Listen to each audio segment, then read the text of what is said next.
राजपूतों ने हरीश चौधरी को दी थी तगड़ी चेतावनी।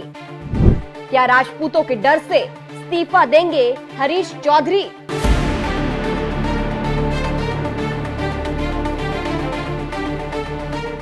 नमस्कार, मैं हूं आपके साथ सृष्टि श्रीवास्तव। राजपूतों को जब गुस्सा आता है तो इसका नतीजा क्या निकलता है, ये हर किसी ने देखा है।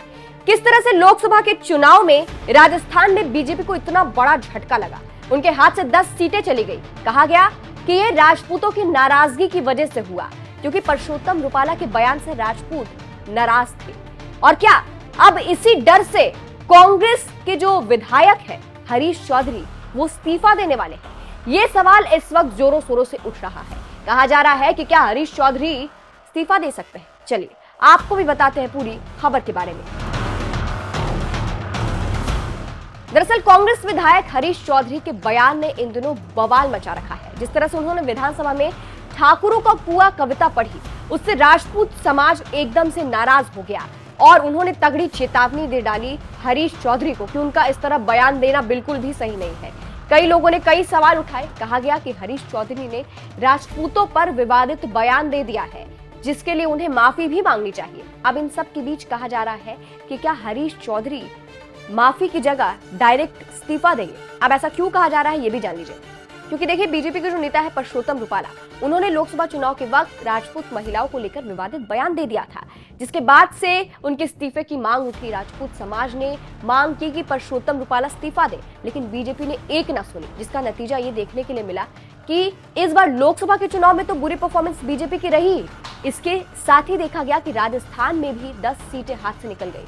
कहा गया कि राजपूतों की नाराजगी की वजह से ही हुआ था, क्योंकि उसका इफेक्ट हर तरफ देखने के लिए मिला था, क्योंकि राजपूत समाज ने सिर्फ राजस्थान में ही नहीं, हर जगह विरोध प्रदर्शन किया था। ऐसे में कहा जा रहा है कि कांग्रेस ये रिस्क बिल्कुल भी नहीं लेगी। कांग्रेस तुरंत एक्शन लेने में बिलीव रखती है। तो ऐसा हो सकता है कि कांग्रेस डायरेक्ट हरीश चौधरी से इस्तीफा ले ले, या हरीश चौधरी खुद ही इस्तीफा दे दे, क्योंकि राजपूतों की नाराजगी से, राजपूतों से कोई भी पंगा नहीं लेना चाहता है। इसलिए कहा जा रहा है कि अब हो सकता है कि हरीश चौधरी राजपूतों के डर से, उनकी जो नाराजगी दिखती है उसके डर से हरीश चौधरी इस्तीफा दे दे। हालांकि इस खबर की कोई पुष्टि नहीं है, ऑफिशियल पुष्टि नहीं है, लेकिन ये कयास, ये बातें इस वक्त हर तरफ चल रही है।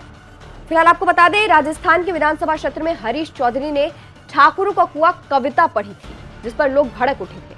उन्होंने कहा था, चूल्हा मिट्टी का, मिट्टी तालाब की, तालाब ठाकुर का, भूख रोटी की, रोटी बाजरे की, बाजरा खेत का, खेत ठाकुर का।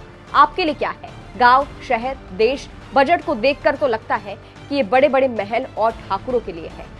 आप पहले हरीश चौधरी का बयान सुनिए। मिट्टी तालाब की, तालाब ठाकुर की, भूख रोटी की, रोटी बाजरे की, बाजरा खेत का, खेत ठाकुर का, बैल ठाकुर का, हल ठाकुर का, हल की मूठ पर हथेली अपनी, फसल ठाकुर की, कुआं ठाकुर का, पानी ठाकुर का, खेत खलियान ठाकुर के, गली मोहल्ले ठाकुर के, फिर अपने क्या, गांव, शहर, देश? क्या है हम लोगों का? इस बजट के अंदर कुछ भी नहीं है, सब कुछ ठाकुर। तो सुना आपने, हरीश चौधरी के बयान पर निर्दलीय से लेकर बीजेपी तक भड़क उठे थे। जहां रविंद्र सिंह भाटी ने भी, जो निर्दलीय विधायक की शिफ्ट से, उन्होंने भी हरीश चौधरी को तगड़ी चेतावनी दी थी और तगड़ा जवाब दिया था। रविंद्र सिंह भाटी ने क्या कुछ कहा था, अंत में आपको सुनाते हैं। इस खबर पर आपकी क्या राय है? क्या आपको भी लगता है हरीश चौधरी इस्तीफा दे सकते हैं? कमेंट करके अपनी राय जरूर बताइएगा। नमस्कार। बात जो किलों की चल रही थी, महलों की चल रही थी, मैं कहना चाहूंगा कि ये किले, ये महल, ये शौर्य और गाथा के प्रतीक हैं। ये किले, ये महल अर्पण, समर्पण और तर्पण के प्रतीक हैं। ये किले और महल जब कभी मुगल आक्रांताओं के हमले हुआ करते थे, तो हमारे बहन बेटियों की इज्जत बचाने के लिए ये किले और महल काम आया करते थे।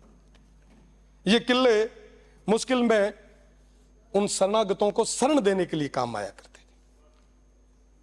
साहब, राजस्थान की जब बात की जाती है तो कहा जाता है कि बिल्कुल पग पग सूरा देवली, पग पग सतिया थान, मन डर पे डग मेलता, रंग है राजस्थान।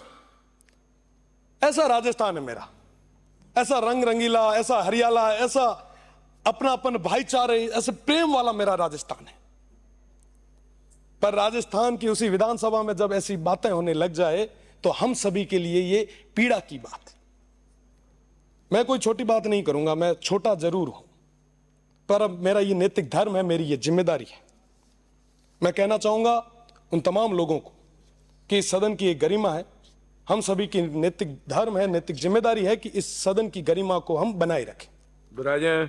कोई भी किसी भी जाति से हो, धर्म से हो, हमें सभी का सम्मान करना है। श्री राम साहब, हमें ये सिखाया गया है। बहुत बहुत धन्यवाद। कई सारी चीजें और भी है, आने वाले समय में और खुल के स्पष्ट रूप से बताई जाएगी। बहुत बहुत